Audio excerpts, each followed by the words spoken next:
Les decía que el tema de hoy tenía que ver como ustedes saben, ya vamos en la semana 3 más o menos de clase y tenemos un tema por semana, ¿no? El programa quedó finalmente organizado de esa manera y esta semana, que parte los martes, empezamos con participación social y acción colectiva. Y es un tema que a mí en lo particular me interesa mucho, me ha interesado siempre y por eso es que me ofrecí para poder compartir esta clase con los estudiantes de la sede de Puerto Montt y poder contarles un poco de cómo va, qué vínculo tiene este tema de la participación social y la acción colectiva, que luego les voy a explicar por qué si parecen tan parecidos los conceptos los vamos a entender por separado, y su vínculo con los temas que veníamos hablando, ¿no? Hablamos sobre de qué manera se imbrica las ciencias sociales con las ciencias biológicas, qué lugar ocupa lo social dentro de lo biológico, y en los temas de salud. Y ahora, reciencito, ayer terminamos taller sobre hablar de la cuestión social, ¿no? Este concepto que puede ser visto desde la sociología, también puede ser visto desde la historia de Chile, desde la historia de distintas partes, ¿no? Y resulta ser, ayer nosotras en el taller con los estudiantes de Valdivia discutíamos sobre esta idea de intervención social, ¿no? Y comentábamos que a algunas personas nos genera ruido la noción, la idea de intervención, como un fenómeno que irrumpe sobre otros o sobre otro proceso para transformarlo, ¿no? Pero parece ser una idea muy directiva, ¿no? Muy invasiva también sobre otros. Y denota eso muchas cosas importantes, como el uso del poder, el uso de un saber por sobre el otro, ¿no? Entonces, la idea de intervención como concepto, tratamos de moverla, y nosotros ayer en el taller discutíamos que otros conceptos como el acompañamiento social, o como el rol descrito desde la teoría social, incluso como el articulador social, podían ser de interés y de pronto más pertinentes, ¿no? Para cuando hablamos de trabajo con grupos sociales o colectivos, ¿no? Y cuando buscamos describir un enfoque social para la terapia ocupacional. Entonces, este tema de la participación social, acción colectiva, es fundamental para hablar, para construir, en el fondo, un accionar comunitario y social para la terapia ocupacional. Por favor, les reitero, somos hartos en la sala ya, pero si quieren opinar, interrumpirme, no lo hacen, ¿sí? O sea, lo pueden hacer, a eso me refiero, pueden abrir su micrófono o me van dejando los comentarios en el chat. Para mí que es importante es distinguir tres cosas que a veces se confunden, se usan como sinónimos, como si fueran algo parecido, y no lo son, que tiene que ver con el movimiento social o los movimientos sociales, la participación social como fenómeno y la acción colectiva como una idea más reciente que viene, desde mi perspectiva, a reemplazar el sentido de la participación. Y se los voy a explicar por qué lo construyo así. Estos tres conceptos están como entrecruzados, ¿no? Están interactuando permanentemente. Se piensa, se dice, alguna gente que se dedica al tema de la participación social y los movimientos sociales, que el movimiento social es una forma de hacer cuajar eh, la participación social. Es decir, la gente tiende a participar a través del movimiento social que entonces hace referencia a grupos de personas que se movilizan, que se mueven por un algo, en conjunto, en bloque, ¿no? Aquí nosotros tenemos la suerte de tener como ejemplo tan reciente el movimiento social del Chile Despertó del 2019, ¿no? Que fue tan, y que aquí incluso Julián probablemente estaba viviendo en Temuco, sí, puedo estar diciendo cometer algún error, pero creo Es que así. Julián, estabas acá, ¿no? Sí, estaba en Temuco. Perfecto. Y ahora luego te ha tocado el gran movimiento que ha ocurrido en Ujú. algunas ciudades de Colombia, ¿no? En Sí, Bogotá sí. principalmente. Sí, de hecho es así como medio analógico haber estado tan metido en el movimiento social, digamos, de octubre del 2019 y Ajá. llegar aquí y ver que inclusive hasta las mismas formas sistemáticas de protesta, existen formas particulares también, inclusive de lo que las personas retratan o las personas reflejan. Y lamentablemente con formas también repetidas de represión hacia el movimiento social, ¿no? Porque también Claro, hemos visto entonces las demandas sociales versus las represiones, muy Exacto, parecido. Muy bueno. exactamente. El movimiento, para quienes estudian la participación social como fenómeno, han logrado describir que sobre estos dos conceptos, estas dos ideas, aplica una lógica distinta. La participación social es un concepto, es una forma, ¿no? En algunos casos es un deseado, ¿no? El movimiento social es lo pragmático que logra organizar, eh, eh, también se ve, también es práctico, ¿no? Es lo que se visibiliza y lo que el movimiento social trae es una demanda detrás, ¿no? Una demanda por transformaciones sociales profundas eh, se expresa, y en el fondo es la forma de expresar participación. Luego la participación social como concepto, y eso es lo que vamos a revisar hoy día en el resto de la clase, les quiero contar un poquito, es un concepto muy polémico.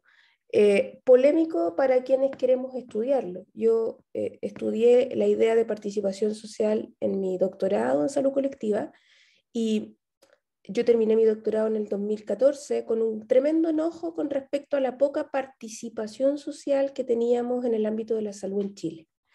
Y esto se los cuento como anécdota, pero es muy gráfico porque la participación social y su historia refleja de alguna manera lo que yo denominaba la imposibilidad de participar socialmente, ¿no?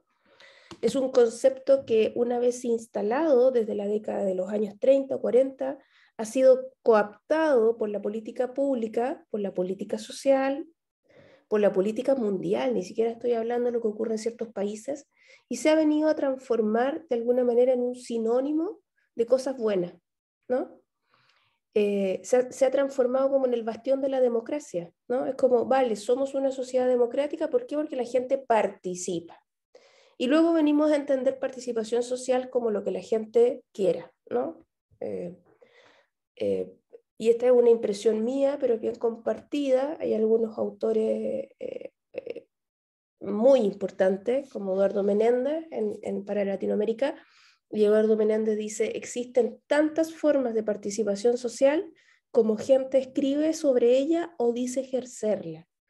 ¿Sí? Es decir, hay ahí un charquicán más o menos en chileno.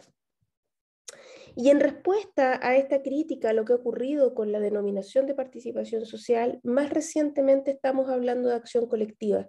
Y la acción colectiva pasa a ser un concepto que de alguna manera imbrica el de movimientos y el de participación social, ¿sí? Porque es es un gesto de demanda pública por transformaciones profundas, pero que a su vez describe un mecanismo, ¿ya?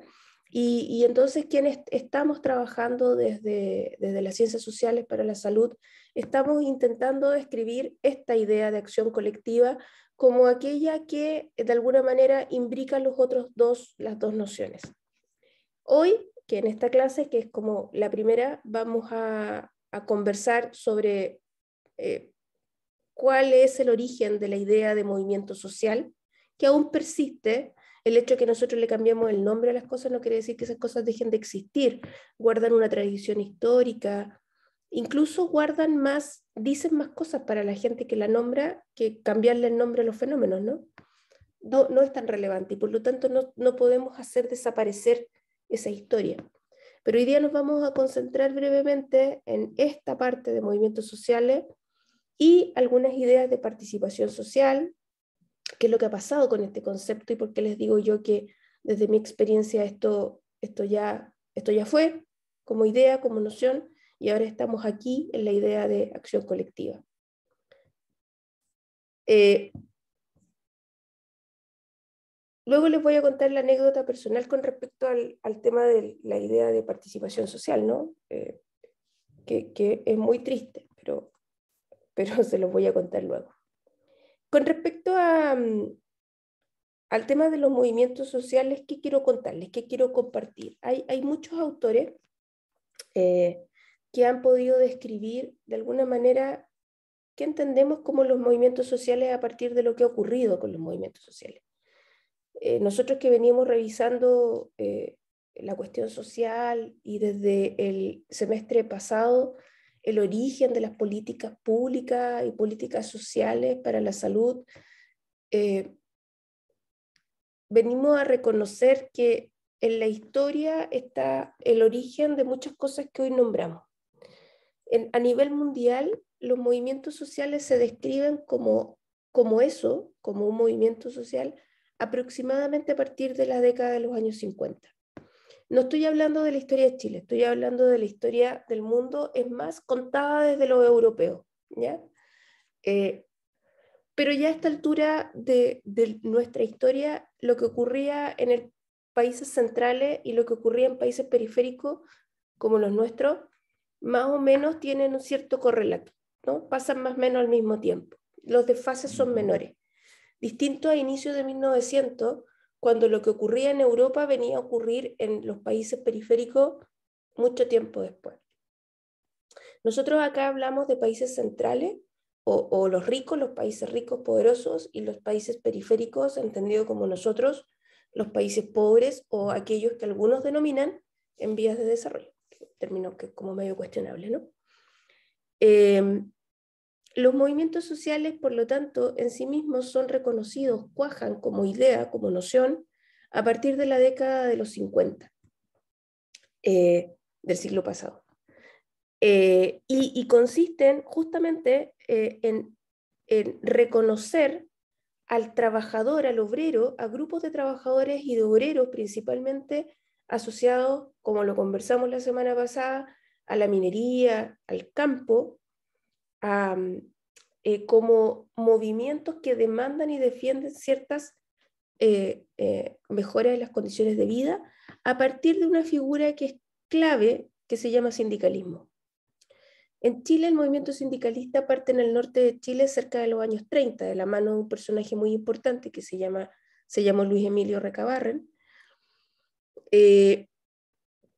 y sienta las bases de esta lógica del sindicalismo, ¿no? Que no es otra cosa que la organización interna de grupos de trabajadores para la defensa de sus condiciones laborales, principalmente laborales.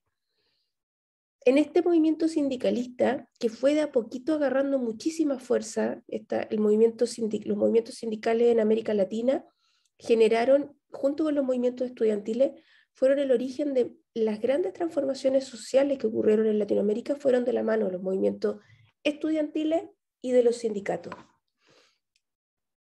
Esta figura del movimiento sindicalista como movimiento social inicial es orgullosamente independiente. Ese es un elemento muy relevante. En los países en donde el sindicalismo ha persistido por mayor cantidad de tiempo con un peso importante como actor social, son aquellos países que han logrado mantenerse independientes del partidismo, ¿sí? Independiente de partidos políticos. En el momento en que los sindicatos o el movimiento sindical ha tenido una imbricación con el partido político, lamentablemente es el momento en donde los sindicatos han iniciado este proceso de decadencia, ¿no? La década de los años 50, incluso hasta mediados de los años 60, la principal fuerza de transformación social fueron los movimientos sindicales. Reitero, seguidito por los estudiantiles, ojo ahí. Pero el sindicalismo como movimiento social generó amplias transformaciones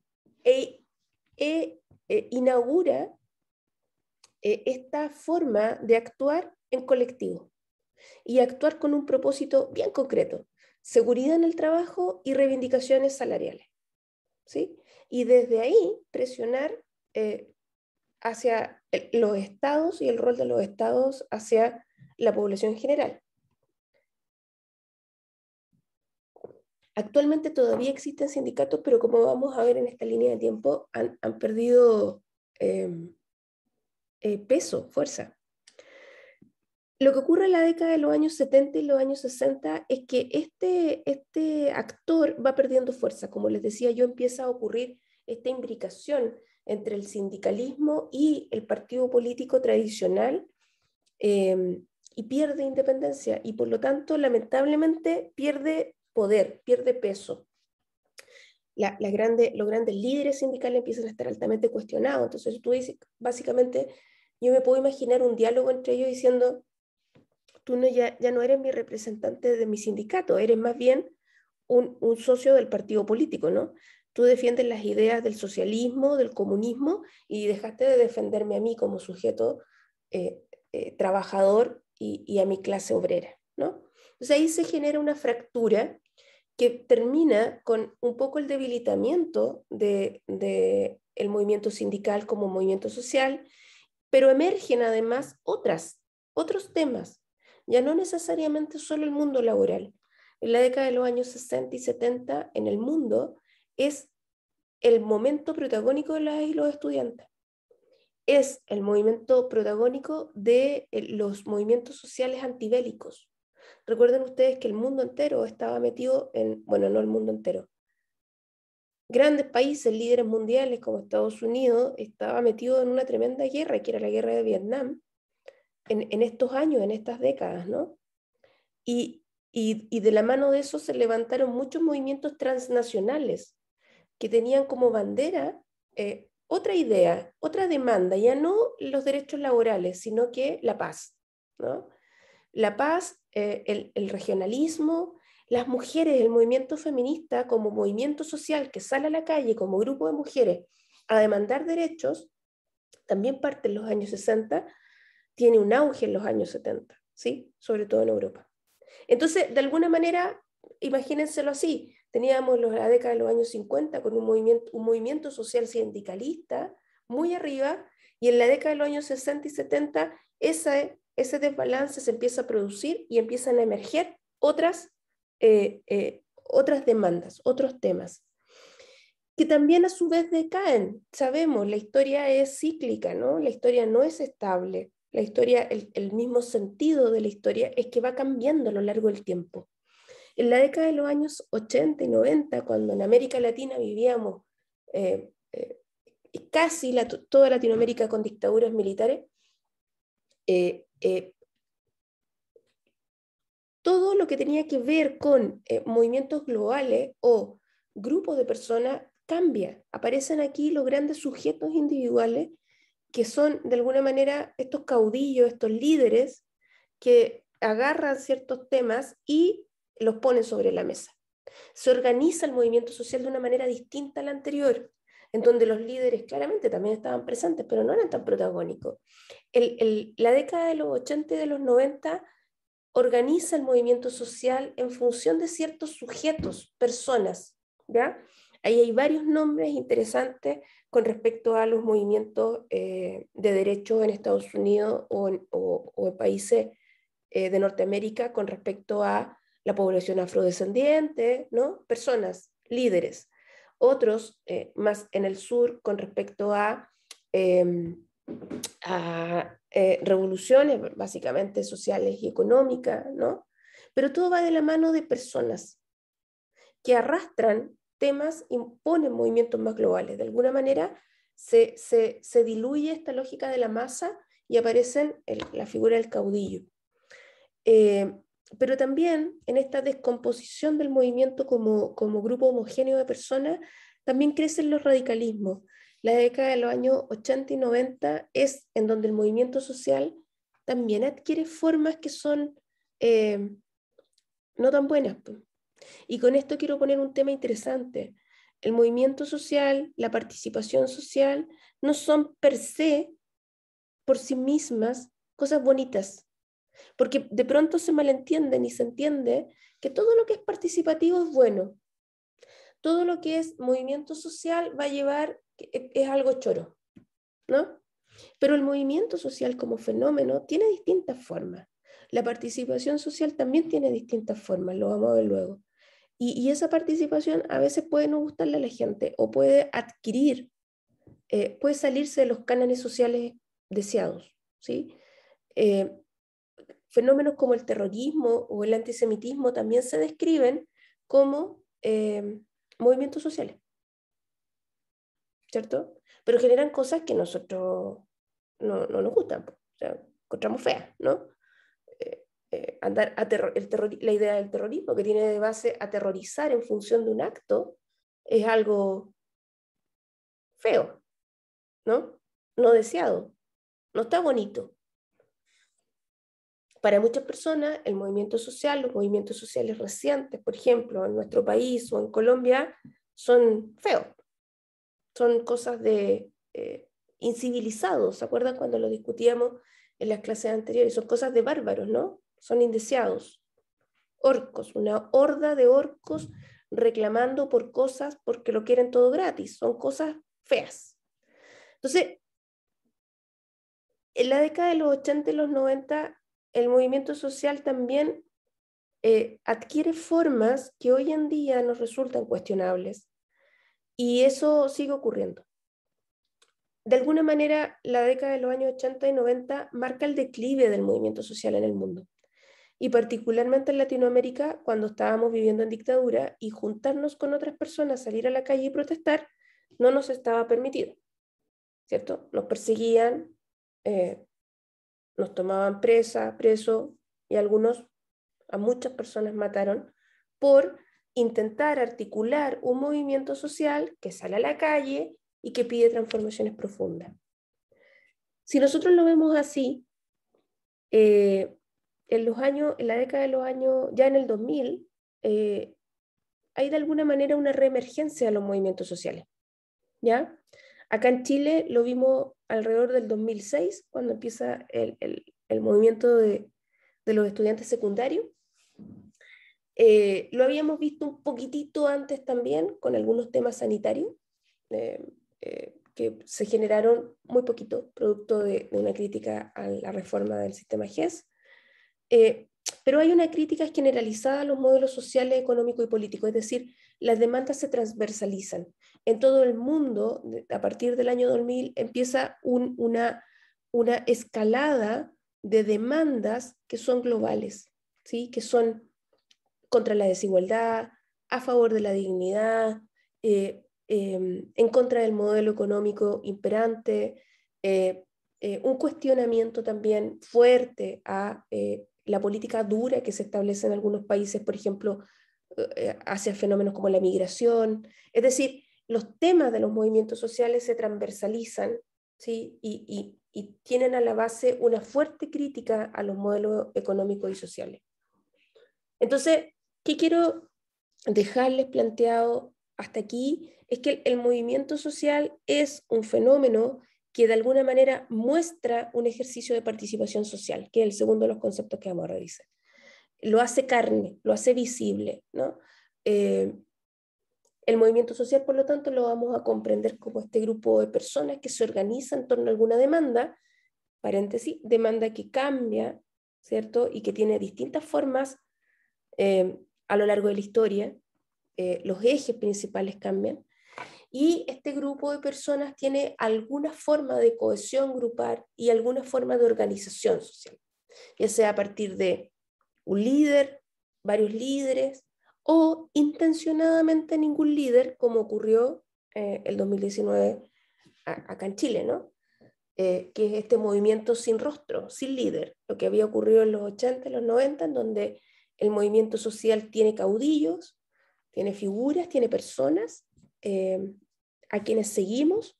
En el año 2000 ese líder en la década de los años 2000 en adelante, tiende a desaparecer. Y lo que importa es la masa, más que figuras en particular. Esta clasificación que yo hago obviamente no sirve para todo, hay matices, hay cosas que se nos van a escapar, pero lo que quiero mostrarles es que tiene una historia, ¿ya? Y que el movimiento social entonces tiene a la base el ejercicio participativo. ¿Cómo participamos? A través del movimiento social, ¿sí? Que es la demanda viva, hecha cuerpo. La participación también tiene otras formas de expresión, pero lo vamos a ir viendo ahora. No es la única, pero probablemente sea la más significativa. Por favor, compañeras, compañeros, preguntas, comentarios hasta aquí.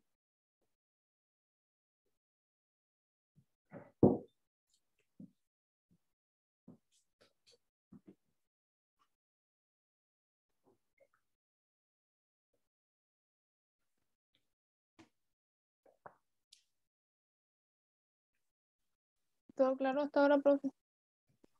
Super, gracias.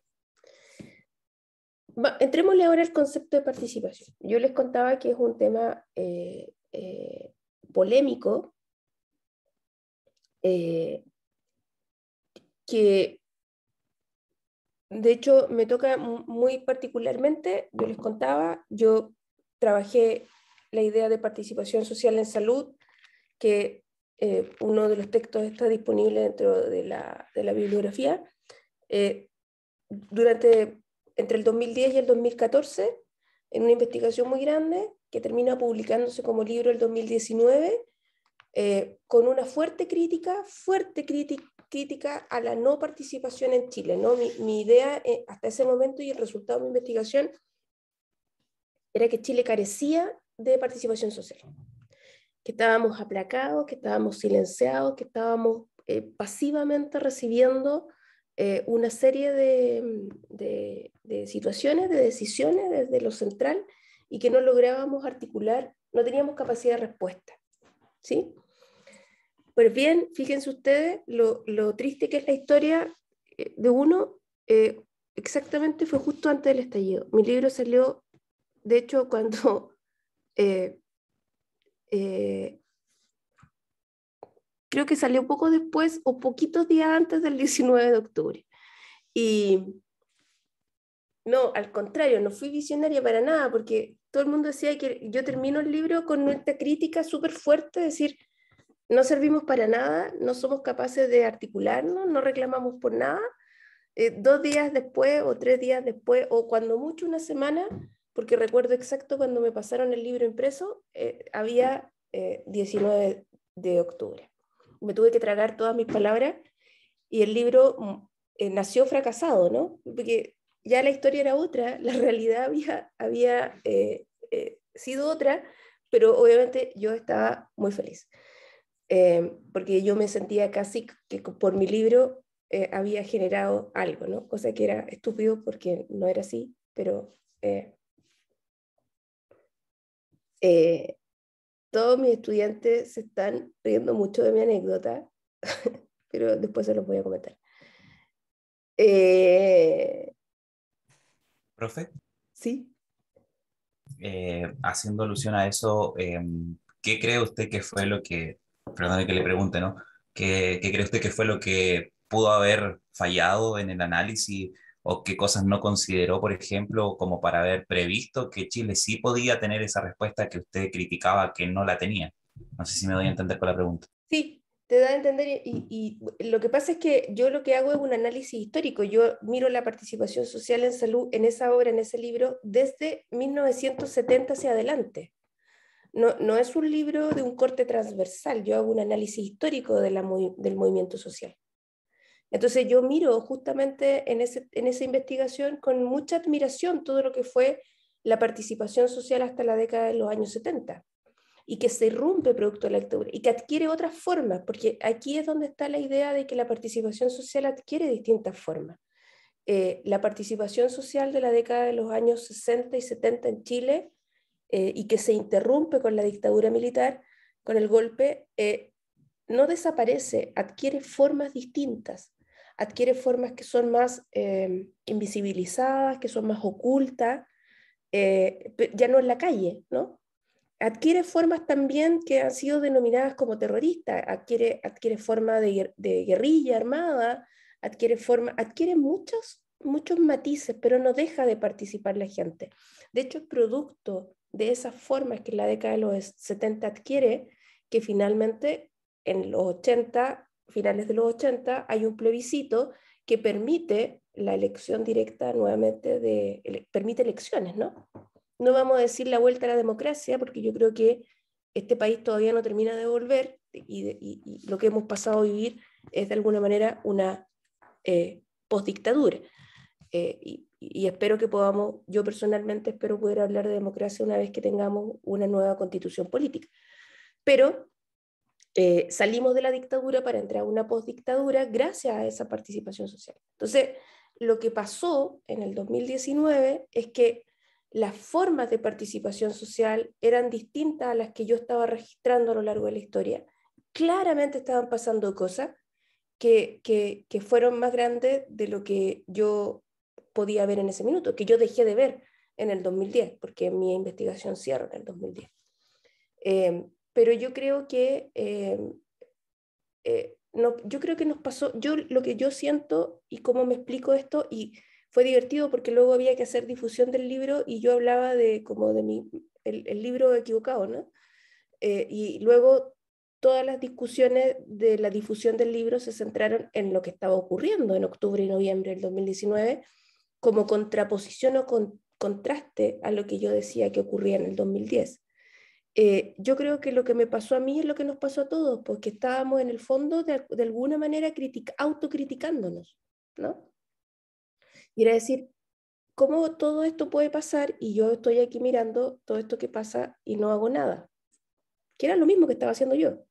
Entonces, cuando alguien se atreve, que básicamente fue el movimiento de secundarios, a hacer algo, es como, eso era lo que yo estaba esperando, ¿no? Ese era ese empujoncito que nos faltaba para decir lo que todos sentíamos, pero nadie lograba plasmar en un acto, en un gesto. ¿Sí? Entonces yo creo que nos pasaba todo lo mismo, lo que a mí me pasaba, nos pasaba a todos. Como una olla a presión, como dice Felipe, así es. Pero lo que se estaba gestando también era parte del proceso social, ¿sí? Ese cuestionamiento de escritorio muy pasivo también se ve luego, ¿no?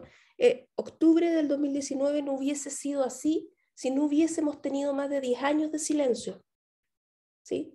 Si no hubiésemos estado más de 10 años en silencio con esta aparente no participación, pero que en el fondo sí están ocurriendo cosas participativas, si eso no hubiese ocurrido, no hubiéramos tenido octubre del 2019. Tuvo esa fuerza porque habíamos estado en un aparente silencio, ¿ya? Entonces, me lo explico una vez más como movimiento cíclico. Vamos luego, Francisca, a comentar eso, lo que comentas en el chat. Hay varias formas de hablar de participación social. Vamos a volver al concepto y salirnos de mi anécdota personal, que se las comparto porque creo que tiene que ver justamente con lo que estamos hablando.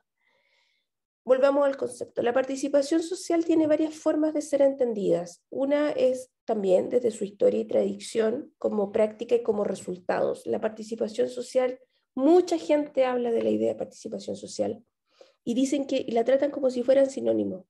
¿Se han visto? Sinónimos de participación ciudadana, sinónimos de democracia, sinónimos de participación popular. Se entiende como si fuera muchas cosas a la vez, ¿ya? Es un concepto de alguna manera polisémico. Cuando nosotros decimos polisémico es que tiene muchas definiciones. Por eso les mencionaba que Eduardo Menéndez llega a decir incluso que tiene tantas definiciones como personas la usan, ¿sí? Y eso es cierto, lo vamos a ver luego en las definiciones. También tiene una historia, tiene una trayectoria académica, tiene una trayectoria política y tiene una trayectoria técnica. La participación social es un concepto que se incorporó en las políticas sociales. Y desde ahí también se puede rastrear qué es lo que vamos a entender por ella. En salud,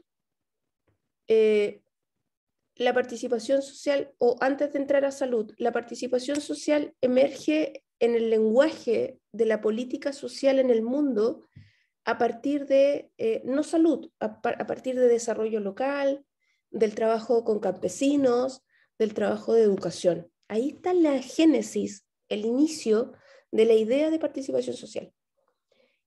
Y siempre se le entendió de esta manera. Esto no lo digo yo, esto lo trabaja un autor de apellido Ugalde, y él dice, se entendió en un origen, en la década de los años 40, la participación social como un traspaso de responsabilidad a las personas, ¿sí? La responsabilización del otro con respecto a lo que le ocurría, a la educación, a la salud, a, a la pobreza, eran de alguna manera responsabilidad o en buena parte responsabilidad de las propias personas, ¿sí? Esta fue una estrategia no casual, esto respondía a un plan global de discutir sobre qué rol cumplen las personas y qué rol cumplen los estados para proteger las condiciones de vida de las personas. Entonces, en esta época, en los años 40, escuchamos ideas como esto de, no, mira, se enferman porque no se educan, ¿sí? Son pobres porque no trabajan. Se enferman porque son sucios, ¿sí? No se lavan las manos, no lavan las verduras, entonces les da cólera. Y las estrategias de participación social en salud se instalan sobre este escenario, ¿no? Mostrémosle a las personas cómo hacerse responsables de sus propias condiciones de salud. Hagámoslas partícipes. En esta misma lógica que hemos discutido antes, enseñémosle a la gente cómo cuidarse a sí mismas.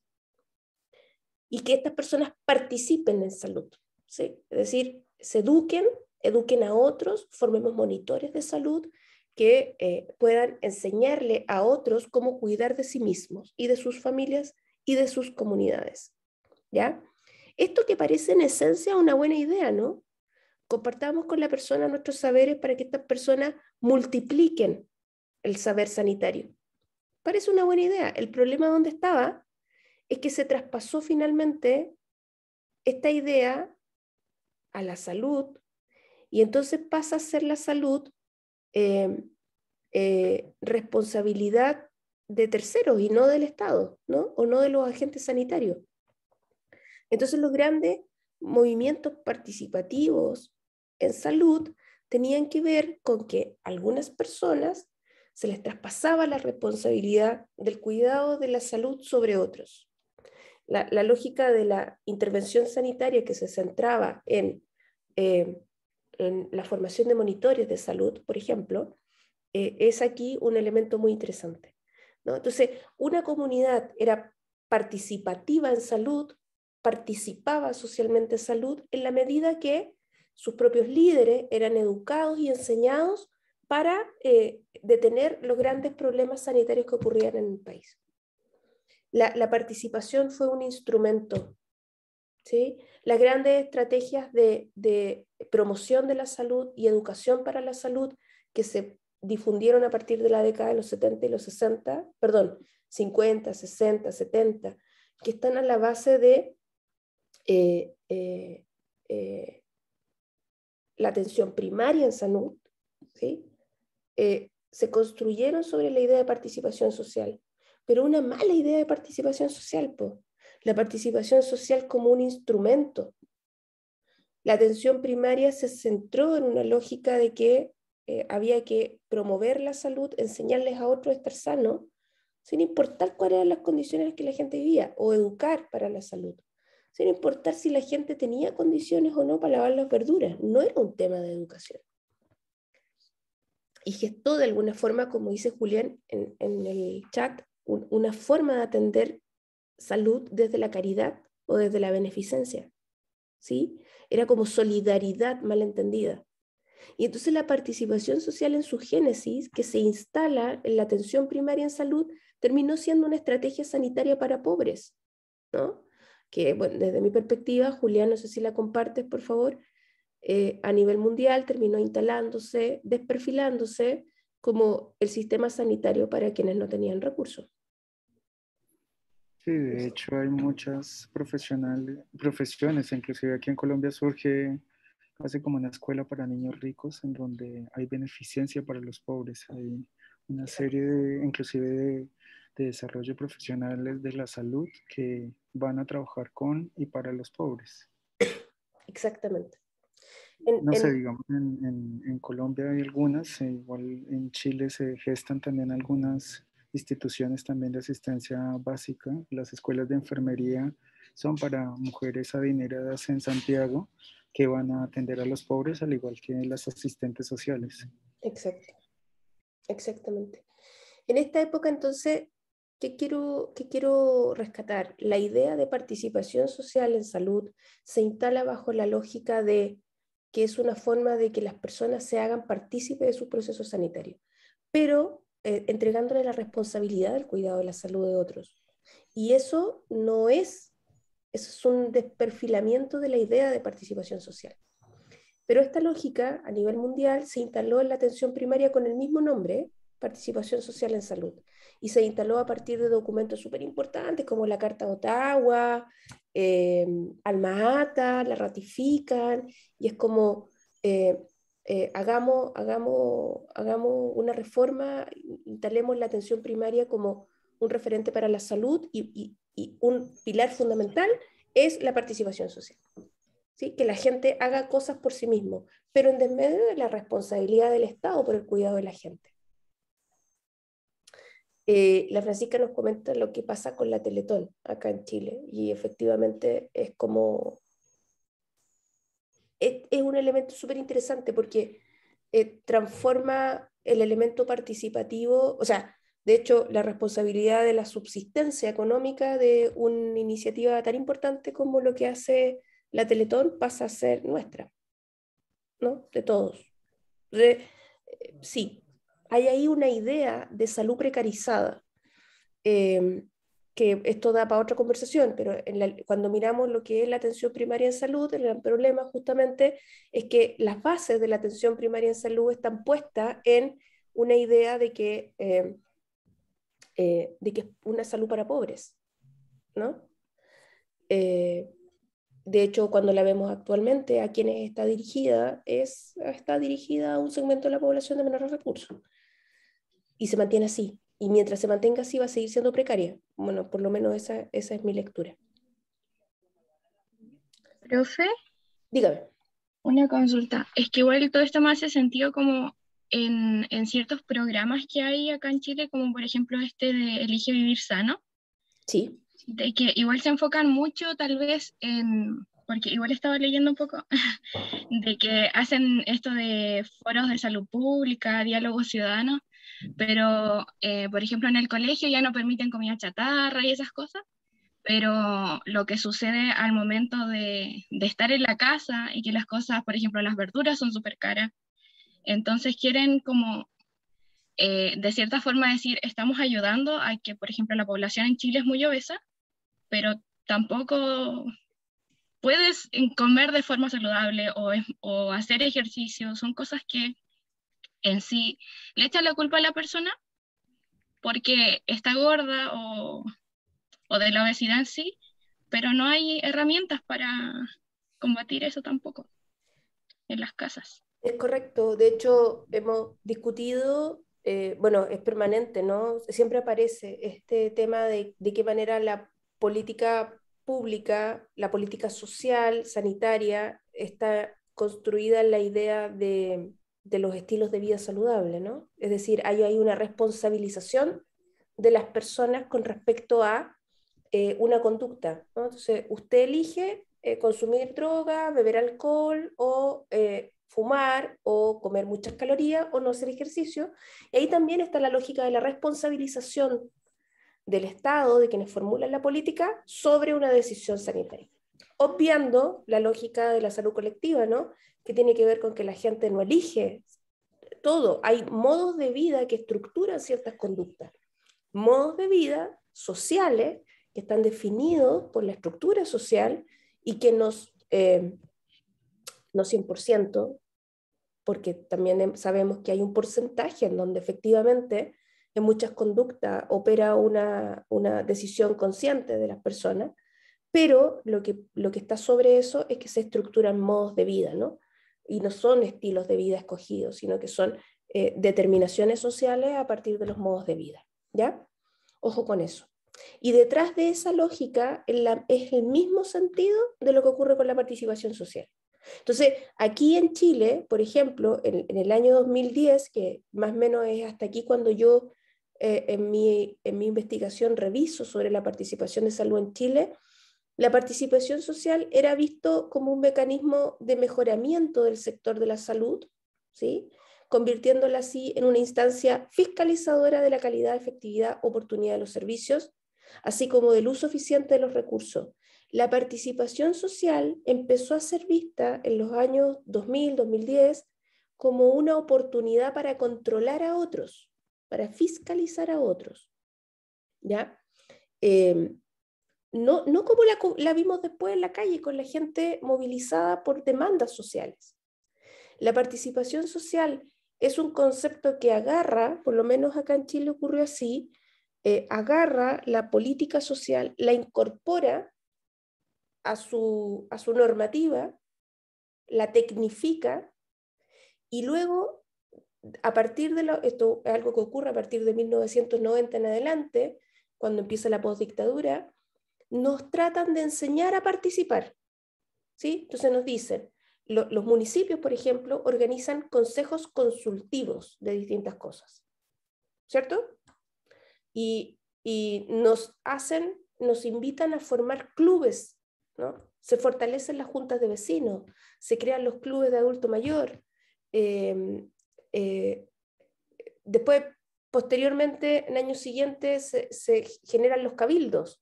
No estoy hablando de los cabildos autoconvocados del 2019, estoy hablando de espacios consultivos previos. La consulta ciudadana aparece como una estrategia, pero está normado, está regido por una política. Nos dicen dónde podemos participar con normas y estándares, como dice la Romina. Nos dejan un espacio para participar. Podemos opinar con respecto a lo que los articuladores de la política pública hacen. Este comentario de Claudio Méndez, que es un profesor de acá de salud pública, es con respecto al GES. El GES, como política de salud, incorpora la participación social. ¿Cómo la incorpora? Como un ente fiscalizador. La gente puede fiscalizar que sus garantías estén o no estén cumpliendo. Y eso es entendido como participación social desde el Estado de Chile, y nosotros durante muchos años vivimos con los espacios que la tecnificación y la política nos dejaba para opinar o para participar, ¿sí? Íbamos usando lo que nos iban dejando. Y eso es lo que quiebra el 2019 en Chile. Es como, vale, pero esto no me basta, esto no refleja mi demanda, esto no canaliza mis necesidades ni mi sentir. Y una forma de participación incluye otras cosas, ¿ya? Por lo tanto, si alguien dice, ya, ok, súper bien, la participación social alguien la agarró, la metió dentro de un instructivo, nos dejaron espacios para participar y luego entonces, ¿qué? Romina, tienes tu mano levantada. Cuéntanos, antes de seguir. Hola, profe, y a todos, como para continuar un poco con la idea que había compartido la Yuyunis, de que, por ejemplo, en este ejemplo de Elige Vivir Sano, es como una política, pero que tampoco tiene de base un estudio de los territorios de las personas. Porque, por ejemplo, que nos digan que tú tienes que seguir estas metodologías para comer sano, como comer 5 frutas al día, pero vives en Chiloé, no es fácil y no es barato comer 5 frutas al día donde no es un sector o una región donde la fruta se dé como en la zona central, por así decirlo. Entonces es como una exigencia que también, por decirlo así, es más como estandarizada, pero que no necesariamente va a tener el estudio de cómo son las situaciones de vida de cada quien dependiendo del sector donde vive. No sé si se me explaya bien la idea, pero como, sí. como tema también relevante. Yo creo que eso que tú estás mencionando se suma al hecho de que son estrategias que vienen centralizadas.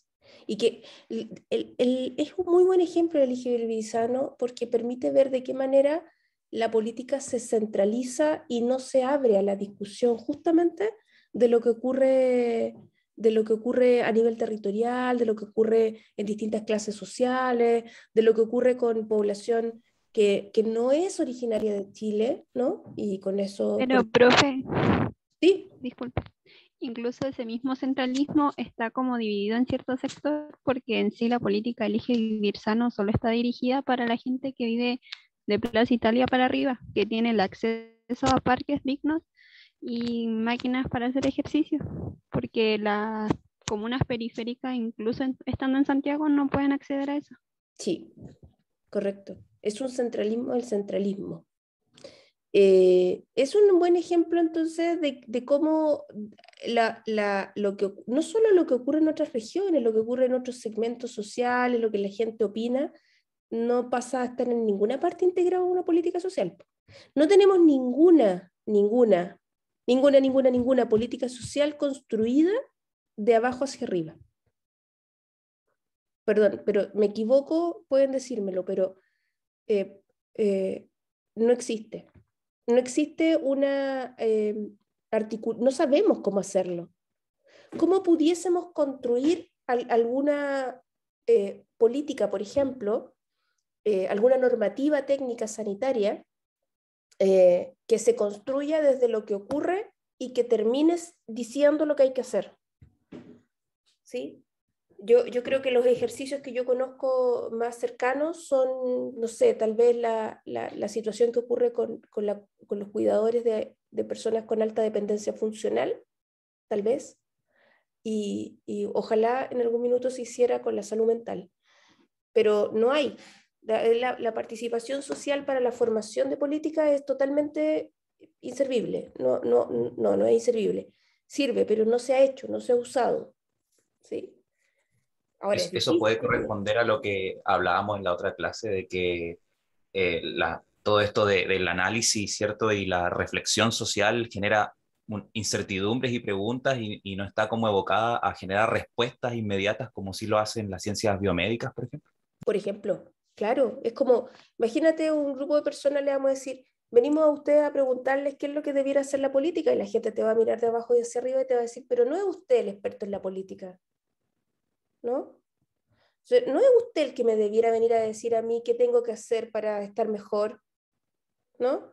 Porque esto implica dar vuelta a la tortilla entera, ¿no? Es decir, sí, pero a mí me gustaría saber qué hace usted para subsistir en este medio, en este entorno tan adverso, porque yo quiero incorporar sus saberes en una política. Eso es dar vuelta la lógica de comprensión de los fenómenos sanitarios y que nos da vuelta a nosotros también. Bueno, a ustedes los va a dar menos vuelta que lo que me dio vuelta a mí, probablemente a Julián, que somos de otra generación, ¿no?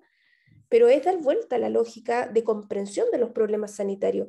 Entonces, los verdaderos ejercicios participativos parten por reconocer lo que veníamos hablando en las clases anteriores, todo este juego de saberes y ponerlos realmente en elementos horizontales, de manera que se integren. Eso, políticas sanitarias que se construyen de manera participativa, no existen.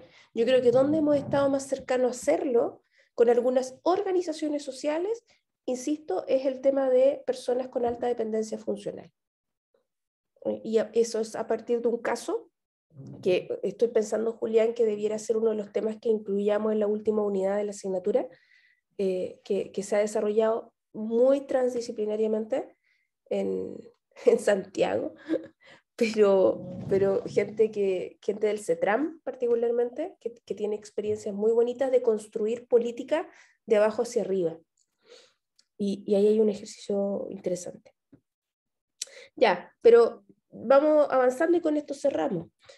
Si la participación social no es nada de lo que yo vengo criticándoles con toda mi frustración, mi anécdota personal, probablemente esto daría para muchos temas porque implica saber qué les pasa a ustedes también con lo que está ocurriendo en Chile, que es un momento muy participativo, que estamos viviendo después del 2019, a pesar de la pandemia. Es que vamos entonces, si la participación social no debiera ser nada de todo esto que hemos hablado, entonces, ¿qué debiera ser? ¿Cómo debiera ser comprendido?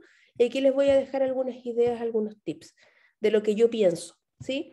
De lo que yo he estudiado, después de lo que he estudiado. La participación social debe ser vista, comprendida como un proceso social.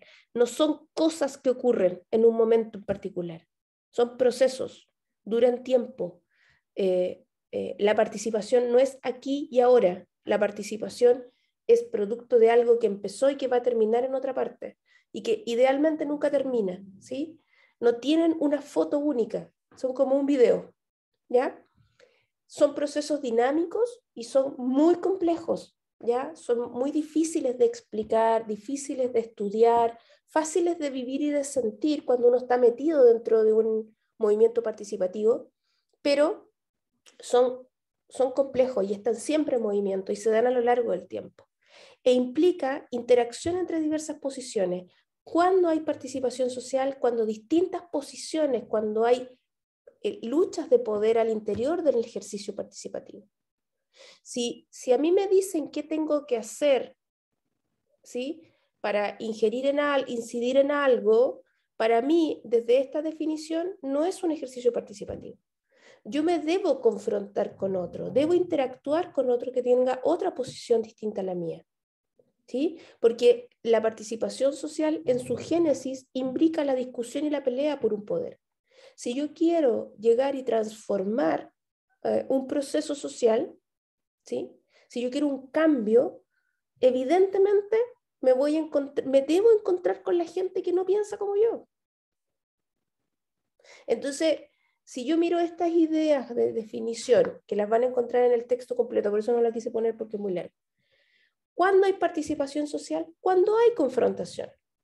Cuando hay interacción entre posiciones que son distintas, y esto no significa que terminamos todos peleados, ¿no? Pero cuando hay participación, cuando hay un proceso de discusión, hay un ejercicio de poder, cuando hay apropiación de poder, un poco lo que hablábamos en clases anteriores con los compañeros de acá de Valdivia, sobre el desorden que se ve en los diálogos y la discusión de la Asamblea Constituyente.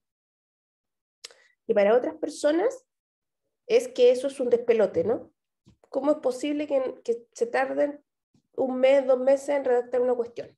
¿Qué tanto desorden? Dice la gente, ¿no? Efectivamente, es desorden. Es desorden porque hay una interacción entre diversas posiciones, porque hay un ejercicio de apropiación de poder y porque estamos metidos dentro de un proceso, ¿sí? Que va a durar tiempo y que es muy complejo y que va a terminar con algo supuestamente distinto, que va a transformar algunas cosas, que no nos va a transformar todo, pero va a generar cambios. Entonces ahí hay un proceso participativo. Para mí, en mi lógica, como investigadora de este tema, cuando hay participación social, cuando hay esta interacción, cuando hay discusión, cuando hay confrontación por poder, cuando hay involucramiento, cooperación, ¿sí? Cuando hay toma de decisiones, en donde hay acuerdo, hay resoluciones, hay desacuerdo, hay consensos, también cuando hay compromiso, ¿sí? Los compromisos son pactos no necesariamente conscientes, cuando hay conciencia social, ¿sí? Es decir, conciencia social de que esto que está ocurriendo, esta pelea, esta confrontación, esta discusión, tiene un propósito y ese propósito no es mío, ese propósito es para muchas personas más. Entonces se enmarca dentro de un cambio sociohistórico, ¿ya? Entonces, no sé si queda clara la idea, pero la participación social es un concepto que yo les decía inicialmente es complejo, fue, como yo le puse acá, criticado como la no participación social, ¿no? Como la pasividad, como esa no confrontación, esa no discusión, que es quebrada en octubre del 2019 y que hace que personalmente estemos usando otra idea, que es la de acción colectiva, dejándole la idea, el concepto de participación social, probablemente quede imbricada dentro de la política del pensar desde arriba. Y yo creo que para quienes nos gusta escribir sobre el tema, empezamos a pensar en otra lógica, ese concepto que no está en los libros, ese concepto que no está en los papers y que todavía no llega a la política. Y que la acción colectiva recoge estas formas anónimas, recoge otras formas que vamos a entrarle, por lo menos nosotros acá en Valdivia, le entramos el viernes y no sé si en Puerto van a seguir en lo mismo. Y Matías me está recordando que ya terminamos, porque no me puedo pasar de la hora. Pero igual les dejo el micrófono por si quieren comentar o decir algo.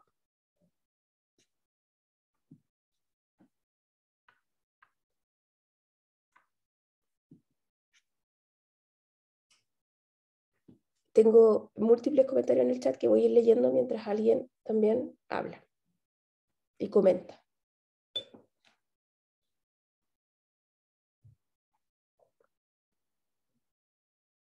Profe, una consulta. Dígame. Es que no me quedó más o menos claro el tema de cómo fue la participación como antes del estallido social del 2019. Porque, por ejemplo, yo estuve en un colegio municipal en Santiago y, por ejemplo, todos los años, en cierto periodo, nos íbamos a tomas por la educación gratuita o por ciertos movimientos sociales que surgían en los diferentes años, la toma feminista, etc. Pero siempre lo que me llamaba la atención es que siempre era en cierto periodo y después se retomaba como la vida normal y se seguía en la cotidianidad. Pero no sé si a eso se refería cuando antes la participación como social había sido como más pasiva, estructurada, porque por ejemplo en mi colegio se daba que, no sé, de mayo a julio estábamos en toma y después se volvió a la normalidad. En cambio el estallido social llegó como de repente y fueron muchos los movimientos sociales que se unieron. En cambio en lo otro que yo estaba era solo, por ejemplo, los secundarios. Yo creo que cuando yo digo la no participación social, la no capacidad de respuesta, estoy generalizando. Yo creo que, y por ejemplo, cuando miramos solo salud, miramos que esa capacidad de respuesta no estaba. ¿Sí? A pesar de todo lo malo que ocurría en salud, no había una capacidad de respuesta. Yo creo que los secundarios, con el ejemplo que usted está dando, no sé en qué año estudió, de qué año me está hablando, pero los secundarios eran de los poquitos movimientos sociales que se mantuvieron activos y tenían estos como pic todos los años. Sabíamos que algo estaba pasando con los secundarios. ¿En qué año estudió usted? ¿De qué año me está hablando? Yo les estoy hablando del periodo del 2013 al 2018. Correcto. Y todos los años, o sea, todos los años habían tomas, había movimientos sociales, la toma feminista que fue lo más característico de ese periodo, más o menos. Efectivamente, los movimientos de estudiantes secundarios fueron los que mantuvieron ese pic, pero si lo mira en salud, ese movimiento no estaba. Y el movimiento de los secundarios tenía pic casi todos los años, con unos temas relativamente similares, desde el 2006 en adelante. ¿No? Y ahí ocurría casi todos los años de manera permanente. Pero eso no se extrapolaba a todos y no se extrapolaba a salud. Y entonces lo que ocurre en el 2019 es que incluso entre el 2011, que fue el gran movimiento por la educación, que movilizó a todos los estamentos, incluso llegó a tener apoyo de otros sectores, entre el 2019 y el resultado del 2012 y el 2019 hay un silencio, baja de nuevo la actividad participativa.